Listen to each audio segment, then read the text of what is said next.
नमस्कार साथियों।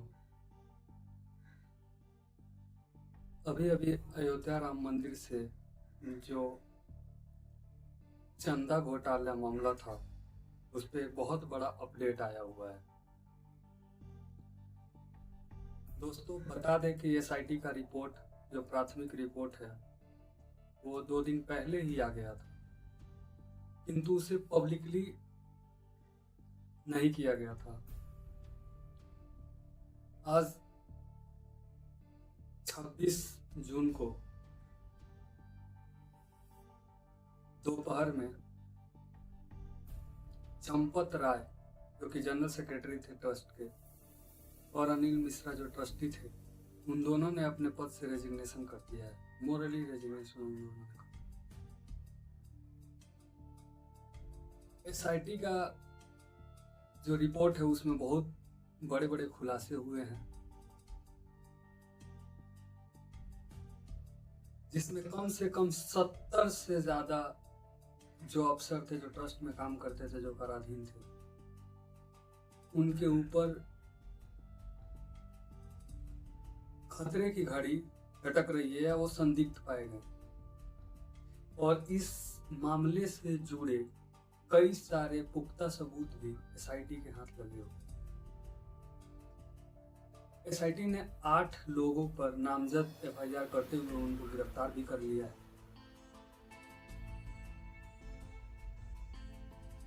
साथियों आपको बता दें कि सोशल मीडिया पे बहुत सारा वीडियो वायरल हो रहा था, जिसमें कई सारे श्रद्धालु जो राम मंदिर में चांदी से बने मूर्ति या काठ भुसुंडी जैसे जो मूर्ति बने हुए थे जो दान में दिए हुए थे, उनके लिए काफी सारे लोगों ने सोशल मीडिया या फिर न्यूज के माध्यम से लाइव आकर ये बताया था कि हमने जो दान किया था, चांदी के मूर्ति, चांदी के सिक्के, ऐसे कई सारे जो वस्तुएं थी, उनका ना उनको पुख्ता रिसिप्ट मिला था, ना ही कुछ ऐसा उनको मतलब ये बताया गया था कि वो कहाँ पे है। तो इस बारे में भी कई सारे न्यूज आ रहे थे। इस मामले से जुड़े भी एक ताजा अपडेट आया हुआ है एसआईटी की रिपोर्ट में। यह बताया गया है कि जो भी चांदी या फिर गोल्ड मटेरियल वस्तुएं थी, उनको एक जगह पे ऐसे रखना वो उचित नहीं था या पॉसिबल भी नहीं था। यूं कहे तो उनको गलाने के बाद छोटे छोटे बिस्किट के तौर पे उनको बना के बैंक के सेफ लॉकर में रखा गया है। इसके एविडेंस भी एसआईटी को सौंपे गए हैं ट्रस्ट के द्वारा।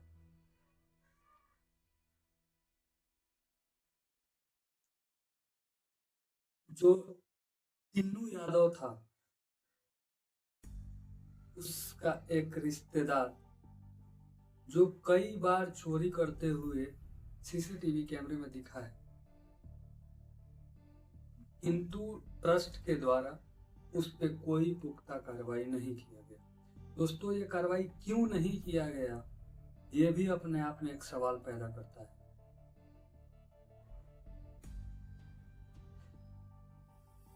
एसआईटी की रिपोर्ट में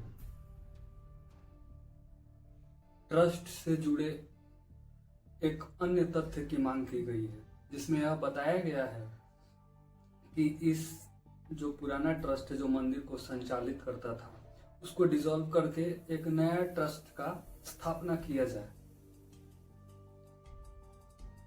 लेकिन दोस्तों फिर वही सवाल उठ के खड़ा होता है कि क्या नए ट्रस्ट के बन जाने मात्र से ये जो घटनाएं घटित हो रही हैं उन पे लगाम लग पाएगा? क्या जो लोग इस नए ट्रस्ट में अपना पद ग्रहण करेंगे वो पूर्ण रूप से वही ट्रांसपेरेंसी ला पाएंगे? ये सवाल आज करोड़ों लोगों के जहन में बना हुआ है।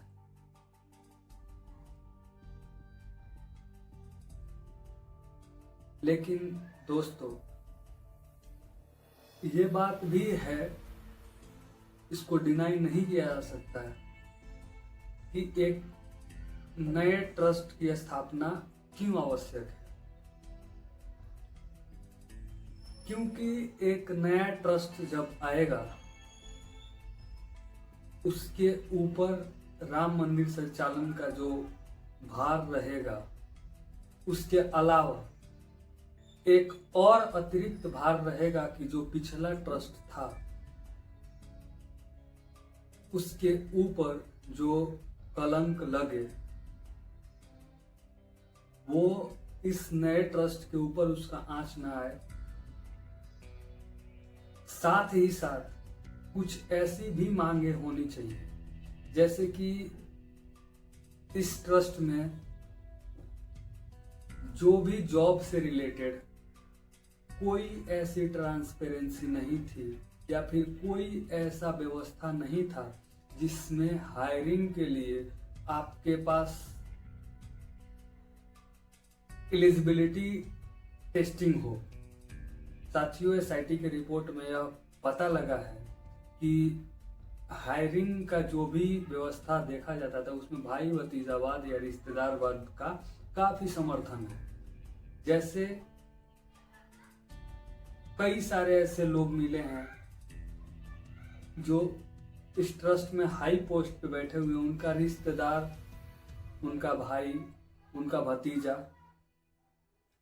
राम मंदिर के ट्रस्ट में कार्यरत है और वो गबन में भी सम्मिलित है।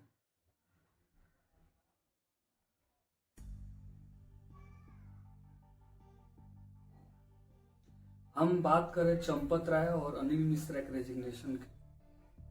उन्होंने मोरली अपने पद से त्याग पत्र तो दे दिया है,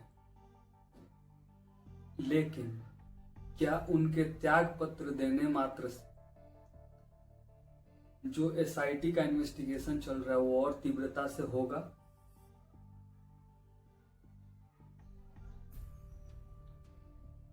अगर होगा तो बहुत अच्छी बात है।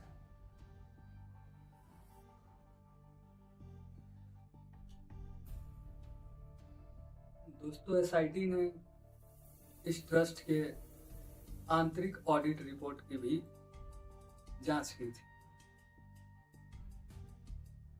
जिसमें वित्तीय वर्ष 2022-23, 23-24 और 24-25 का ऑडिट रिपोर्ट देखा था।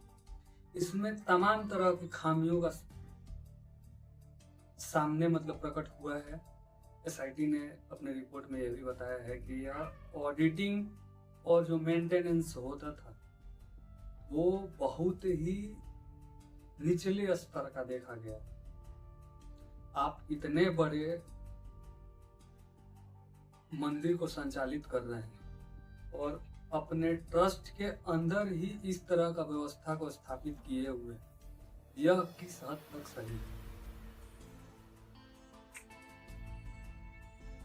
दोस्तों, एसआईटी ने अप्रैल 27 से 5 जून तक के सीसीटीवी कैमरे फुटेज को खंगाला है, जिसमें जो टिन्नू यादव का रिश्तेदार है वो कई बार चोरी करते हुए पकड़ा गया है, लेकिन उसके ऊपर कोई भी कार्रवाई ट्रस्ट के द्वारा या कुछ भी एक्शन नहीं लिया गया है। विपक्ष के नेताओं के द्वारा इस मामले को लेकर सरकार पर निशाना साधा जा रहा है। पक्ष का अपना बयान है कि जो कोई भी इस मामले से जुड़ा व्यक्ति होगा, संदिग्ध व्यक्ति होगा, उसको बख्शा नहीं जाएगा। सूबे के मुख्यमंत्री श्री योगी आदित्यनाथ जी ने एक स्टेटमेंट दिया था कि कोई भी अपराधी जो इसमें संलिप्त हो उसको बख्शा नहीं जाएगा। 15 दिन का समय मांगा था। उसके पहले ही एसआईटी ने अपना प्राथमिक रिपोर्ट पेश किया है, जिसमें 70 लोग संदिग्ध पाए गए हैं। चंपत राय भी इस मामले से संलिप्त हो सकते हैं, ऐसा दावा है एसआईटी में। योगी जी ने एक और बात कहा था कि अगर किसी भी नेता के पास या किसी भी लोग के पास अगर इस विवाद से जुड़े कोई भी पुख्ता या रिटन या फुटेज कैसा भी एविडेंस हो तो एसआईटी को दे, जिससे जांच आसानी से हो सके। इस मामले में संजय सिंह जो आम आदमी पार्टी के राज्यसभा सांसद हैं, उन्होंने एक जमीन से जुड़े दस्तावेज प्रस्तुत किए हैं,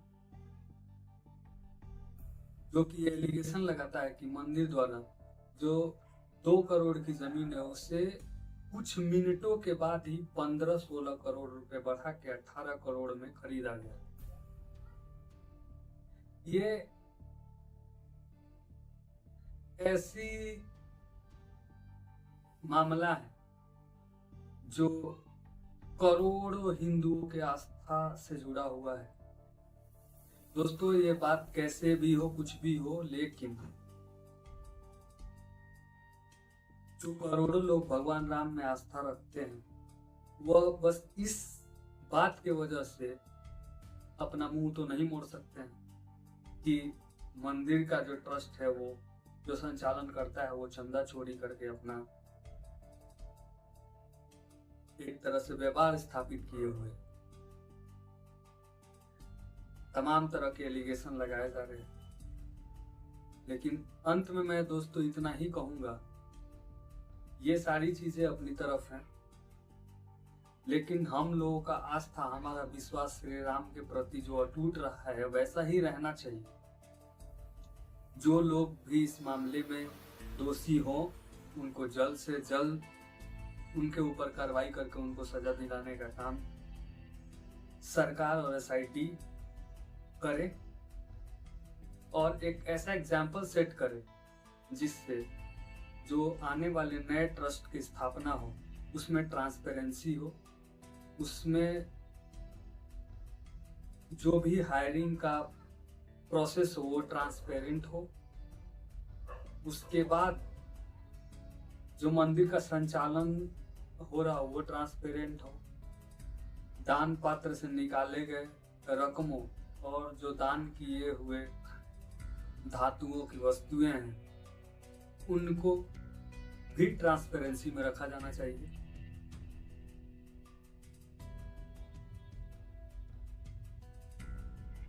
बस इस वीडियो को ज्यादा से ज्यादा शेयर कीजिए, लाइक और सब्सक्राइब कीजिए, और अगर ये वीडियो इंफॉर्मेटिव लगे तो इस वीडियो को अपने जानने वाले लोगों तक जरूर पहुंचाइए। जय हिंद दोस्तों, वंदे मातरम, जय श्री राम।